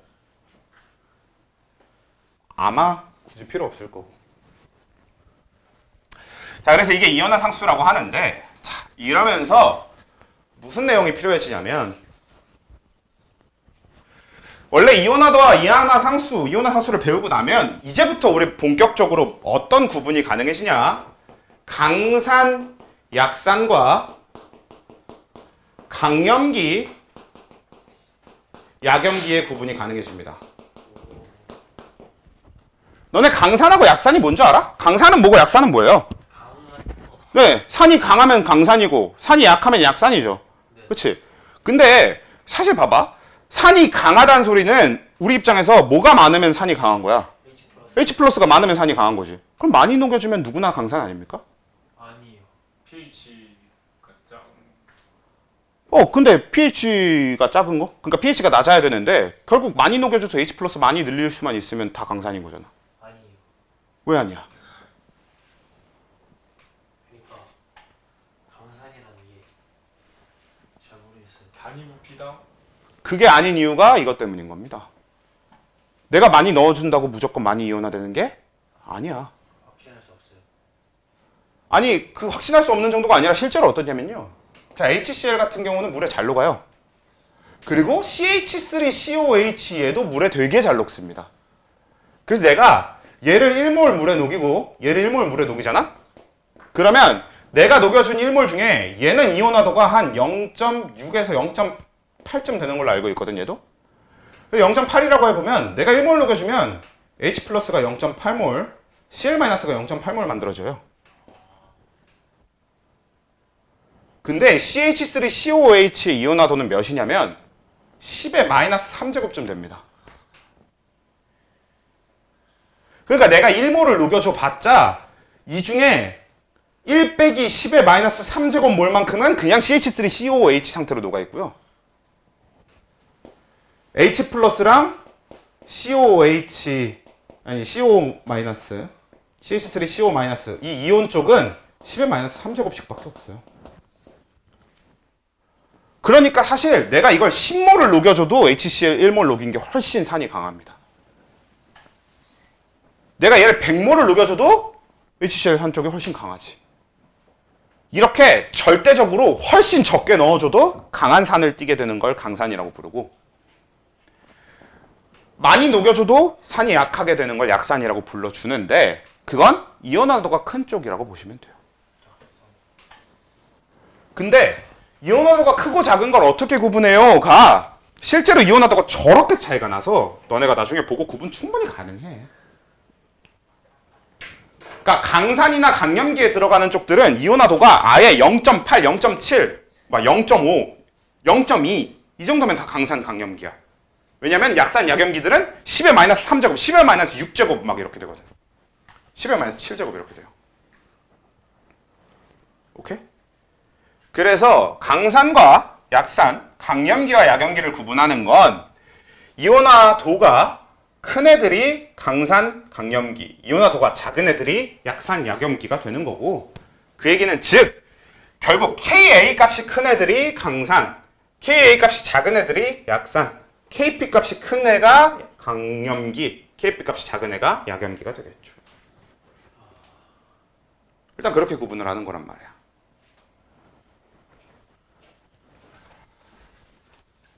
그리고 개념만 설명하는 게 낫겠지. 계산 설명하지 않는 게 낫겠죠. 계산 설명은 한 가지 그냥 간단한 것만 보여주고 뒤에 개념만 쭉 읽고 지나갈게요. 재밌는 계산 중에 하나가 뭐가 있냐면 실제로 이제 HCl 같은 경우에는 그 뭐 Ka 값이 대충 그냥 얘 이온화도가 알파가 0.8쯤 된다고 치면, 그러면 얘랑 물이 만나서 H3O 플러스가 되고 Cl 마이너스가 된다라고 했을 때 내가 얘를 1몰 넣어줬다면 어떻게 반응할지를 계산하는 게 굉장히 쉬워요. 그치? 어떻게 돼? 빼기 0.8 더하기 0.8 얘 0.8 이렇게 되겠지. 그리고 얘는 어차피 무시해줘도 상관없을 거고, 그래서 얘 0.2가 될 거니까 얘 Ka 값은 0.2분의 0.8의 제곱 이렇게 하면 이게 Ka 값이 나오죠? 그러니까 이온화도를 알고 있는 상태에서 Ka 값 계산이 이런 식이 되는 겁니다. 근데 봐봐, 이거 약산으로 해볼게. CH3COOH 더하기 H2O가 CH3COO 마이너스 더하기 H3O 플러스 이렇게 되잖아요? 그리고 얘 알파 값을 뭐 정확한 거 아닌데 10의 마이너스 4제곱쯤으로 잡아봅시다. 그래서 내가 얘를 1몰 녹여줬어. 그러면 얘가 빼기 10의 마이너스 4제곱 되고 얘 더하기 10의 마이너스 4제곱이고 얘 10의 마이너스 4제곱이니까, 그럼 얘 Ka 값의 식이 어떻게 되냐면 1 빼기 10의 마이너스 4제곱 분의 10의 마이너스 4의 전체 제곱이잖아. 10의 마이너스 8제곱. 그치? 너 이거 계산할래? 계산하기 너무 어려워 보이지? 근데 실제로 1에 비해서 10의 마이너스 4제곱쯤이면 사실 뭐야? 무시해도 되지? 그래서 근사 처리해줍니다. 그래서 근사 처리해줘서 어떻게 돼요? 그냥 그대로 내려오는 거지. 그래서 우리는 강산이나 강염기에서는 그냥 직접 계산을 해주면 되는데, 약산이나 약염기에서는 이 Ka 값을 구하는 방법을 C알파 제곱 이렇게 불러요. 왜냐면 지금 위에 들어가는 게 이온화도의 제곱이 되지. 근데 사실 이온화도로 끝나는 게 아니라 얘가 1몰이 아니라 2몰이었으면 어떻게 돼? 얘가 2 곱하기 24가 되는 거거든. 2 곱하기. 그래서 몰농도의 알파 제곱을 곱하면 되지. 얘 어차피 근사 처리해주는 거니까. 그러니까 다시 뭔 얘기인지 알겠음? 그러니까 얘가 지금 빼기 2 곱하기 10의 마이너스 4제곱이 될 건데, 그럼 이걸로 Ka 값의 식을 잡으면 이거 근사 처리해 주려고 지워버리고 나면 여기 몰농도 2 들어갈 거 아니야. 그리고 위에는 2 곱하기 10의 마이너스 4제곱의 제곱이 되는데 이게 지금 뭐야? C알파의 전체 제곱이지. 그리고 이게 뭐예요? C잖아. 그래서 최종적으로 C알파 제곱으로 처리한다. 이런 것도 있어요. 요게 요즘 선생님들이 이렇게까지 설명하고 싶진 않아 해서 절대평가인데 잘 안 하긴 할 거예요. 이게 이제 너네 대학교 갈 때 이거 잘 알고 있으면 제가 대학교 1학년 때처럼 했던 것처럼 되는 겁니다. 8번씩 빠지고도.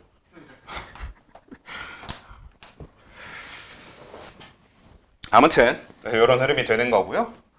그럼 이제 공통이온 효과랑 요 산염기염이랑 완충 효과인데 다 얘기하기에는 시간이 모자란가? 그래도 간단하게 한번 해봅시다. 산염기염에 대한 얘기만 해도 될 거거든 사실.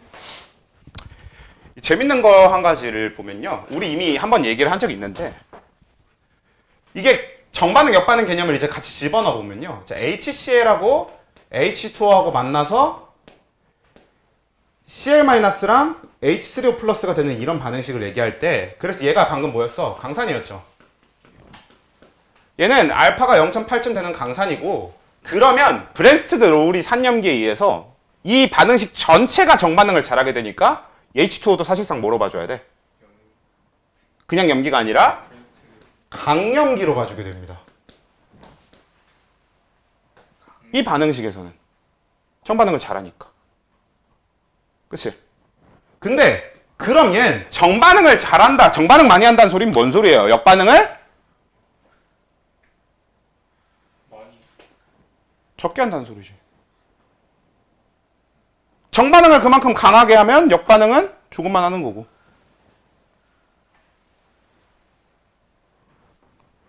그렇잖아. 그러니까 무슨 얘기냐면 이게 실제로 이제 어떤 일이 일어나냐면 내가 HCl에다가 H2O를 이렇게 녹여놨어요. 그래서 물이 있는 상태인데 이게 얘기하려면 진짜 힘들구나. 많은 얘기를 해야 되는구나. 그래도 한번 해봅시다. 그러니까 내가 다시 강산하고 강염기에서 그러니까 얘는 이제 원래 우리 짝산짝염기 개념이 들어가서 얘가 이제 염기고 얘가 산인데 봐봐. 왜 그러냐면 보면 얘가 산이면 그러니까 원래 브랜스테드 로우리 산염기가 얘가 얘한테 H 플러스를 줘서 얘가 산이고 얘가 염기인 거잖아. 근데 역반응할 때는 얘가 얘한테 H 플러스를 줘서 얘가 산이고 얘가 염기가 되는 거죠. 그렇지? 그래서 이게 짝산짝염기 개념이 되는 건데요. 이 짝산짝염기 얘기를 할 때 자, 정반응을 많이 하면 물론 그래. 정반응이 빠르면 역반응이 그만큼 느렸다가 정반응이 느려지고 역반응 빨라져서 만나야 되니까 역반응도 그만큼 꽤 빨라요. 그건 맞는데 빠르냐 느리냐 말고 정반응에 비해서 역반응이 얼만큼 강하냐라는 얘기를 해볼 거야. 언제? 그냥 우리가 HCl만 넣어줬을 때나 그냥 전체적인 반응을 진행해 볼 때. 그럼 좀 당연하게도 정반응을 많이 할수록 역반응을 적게 한다는 뜻이거든. 자, 이게 무슨 뜻이냐? 실제로 어떤 일이 일어나냐면 이거 약산 쪽이랑 비교를 해볼게요. 내가 아세트산을 물에 녹이는 CH3CO- 더하기 H3O 플러스 이 반응식에서는 얘 약산이죠. 그래서 얘 약염기거든. 그리고 얘가 염기가 되고 얘가 산이 돼요. 실제로 무슨 일이 발생할 수 있냐면 자, 이쪽은 강산이잖아? 그래서 얘가 염기성이기 때문에 내가 물에다가 Cl-만 억지로 추가해줘. 예를 들면 내가 물에다가 NaCl을 녹여주는 거야. 그러면 물 안에 뭐가 생겨요? Cl-가 생기죠. 그리고 우린 물의 자동이온화 반응이라는 걸 알고 있어요. 물의 자동이온화를 하면 물 안에 뭐가 있게 돼요? 이온. 뭐가 있어? H3O 플러스. 자, 그럼 뭐야? 내가 NaCl을 물에 녹여줬으니까 물 안에 Cl- 있지. 그리고 물엔 원래 H3O 플러스가 있지. 그러면 물 안에서는 원래 뭐가 생겨요? 염산이 자동으로 생성됩니다. 소금물엔 염산이 들어있어요. 근데 별로 안 들어있겠지. 왜? 얘가 강산이어서 역반응을 많이 하지 않잖아. 그래서 별로 안 들어있거든? 근데 CH3CONA라는 게 있어요. 이건 뭐야? 아세트산화 나트륨이라고 하는 물질인데 우리가 그냥 생 물에다가 CH3CONA를 넣어주잖아? 그러면 그 물은 그냥 식초가 되어버립니다. 왜냐? 내가 넣어준 CH3CO가 CH3CO- 이온을 만들어내거든? 그리고 얘랑 H3O 플러스랑 만나게 될 거 아니에요, 물 안에서. 근데 얘는 원래 정반응보다 역반응을 잘한다고 봐야 돼. 왜? 반대로 원래 정반응을 잘 어떻게 하는 거니까? 못하는 거니까. 그러니까 실제로 우리가 물에다가 직접적으로 CH3COOH를 넣어줘도 대부분 이온화되지 않고 뭐 상태로 존재해? CH3COOH 상태로 존재하는 거야. 그래서 내가 이 이온만 따로 추가해 줄 수 있어도 얘가 물 안에 엄청나게 증가하게 됩니다. 이게 공통이온 효과라고 하는 거예요. 서로 완전히 다른 반응식이어도 같은 이온을 공유하고 있다면 다른 반응 때문에 한쪽 반응이 유도될 수 있어. 방금 얘기한 것처럼 내가 이 CH3COH 아세트산을 물에 한 방울도 안 넣어줘도 단 한 몰도 1몰도 넣어주지 않아도 CH3CO-만 물에 넣어줘도 CH3COH가 생성됩니다. 물 안에서. 그건 위에 것도 마찬가지긴 해. 내가 물에다가 Cl-만 넣어줘도 HCl이 만들어져요. 다만 얘는 워낙에 정반응을 잘하던 애기 때문에 역반응을 거의 안 해. 그래서 실제로 물에다가 Cl- 넣어준다고 물 안에 HCl이 생기는 거 걱정 안 해도 된단 말이야. 왜? HCl을 만들더라도 얘가 다시 바로 이온화를 할 거 아니야, 대부분. 그러니까 별로 그 HCl이 만들어지는 거에 대한 걱정을 할 필요가 없어. 근데 밑에 건 얘랑 얘가 준비되면 다 이걸로 만들어버리는 거지. 대부분 이걸로 존재하니까. 이게 공통이온 효과가 돼요. 그래서 얘가 뭐가 되냐? 얘가 염기성 염입니다. 왜냐면 방금 우리 얘기한 것 때문에 그러면 결국 얘 때문에 역반응을 많이 한다는 소리니까 얘가 강염기가 되거든? 그래서 얘가 강산이 되고 얘는 약염기가 되고 약산이 돼요. 그래서 강산의 짝은 약염기고 약산의 짝은 강염기예요. 반대로 강염기의 짝은 약산이 되고 약염기의 짝은 강산이 되거든.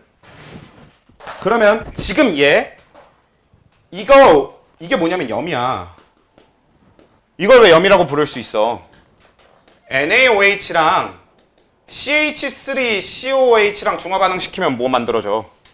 그때 만들어지는 거잖아, 이거. 그래서 이건 중화반응 결과라고 볼 수 있기 때문에 결과물 중에 하나라고 볼 수 있어서 염이라고 볼 수 있는데 이 염의 특징이 뭐냐면 이거 약산의 짝인 강염기가 들어있죠, 여기. 그리고 강염기의 짝인 약산이 들어있지. 그래서 이 물질 자체가 뭐로 작용해버리냐? 염기성으로 작용해버립니다. 그러니까 전체 과정이 어떻게 되는 거냐면 내가 얘를 물에 넣어줘. 근데 물에 넣어줘봤자 얘는 약산이기 때문에 얘가 물에 미치는 영향은 거의 없어요. 근데 얘가 강염기면서 동시에 그러니까 얘가 약산이었기 때문에 어떻게 돼버리냐면 얘가 역반응을 해서 CH3COOH를 만들어버리거든? 그럼 물 안에 H3O 플러스가 어떻게 되는 거야? 줄어들어 버리죠. 물 안에 멀쩡하게 들어있던 H3O 플러스를 얘가 데리고 가갖고 CH3COOH를 만들어버리는 거란 말이야. 그럼 물 안에 산이온이 줄어들면 염기이온이 늘어나야 돼요. 왜? KW 값은 계속 11-14제곱이어야 되니까. 그래서 이렇게 물에 넣어줬을 때 물이 갑자기 염기성이 되는 염들을 염기성염, 물에 넣어줬을 때 산성이 되는 염들을 산성염이라고 부릅니다.